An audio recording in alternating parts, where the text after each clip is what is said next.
নমস্কাৰ বন্ধুসকল, কেনেকুৱা আছে আপোনালোকে? ভালে আছেনে? আৰু হিয়া এতিয়া এপ্ৰিলৰ আজি 4 তাৰিখ হৈ আছে। বতৰটো বহুত গৰম, বেছি গৰম, কিন্তু তথাপিও ইমান গৰম হ'লেও চাওক কি ধুনীয়াকৈ মাছৰুমটো ওলাই আছে বন্ধুসকল। কণ্টিনিউয়াছলি পানী দি থকাটো বহুত প্ৰয়োজন হয় বন্ধুসকল। আৰু ঠাণ্ডা হ'বৰ কাৰণে আমি কিদৰে মাটি থৈছে চাওক বন্ধুসকল। এয়া চাওক, এইবিলাক গোটেই নতুন হয়, প্ৰথমবাৰৰ কাৰণে ওলাই আছে, গোটেইকেইটা ওলাবলৈ ধৰিছে। এয়া চাওক কি ধুনীয়াকৈ মাছৰুম ডাঙৰ হৈছে।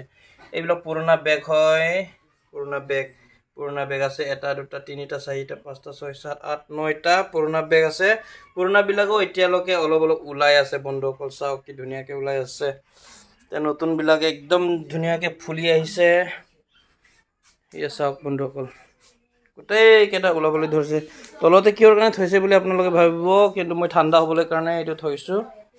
এয়া চাওক কি ধুনীয়াকৈ ওলাইছে বন্ধুসকল। ৱাও, কি মজা চাওক।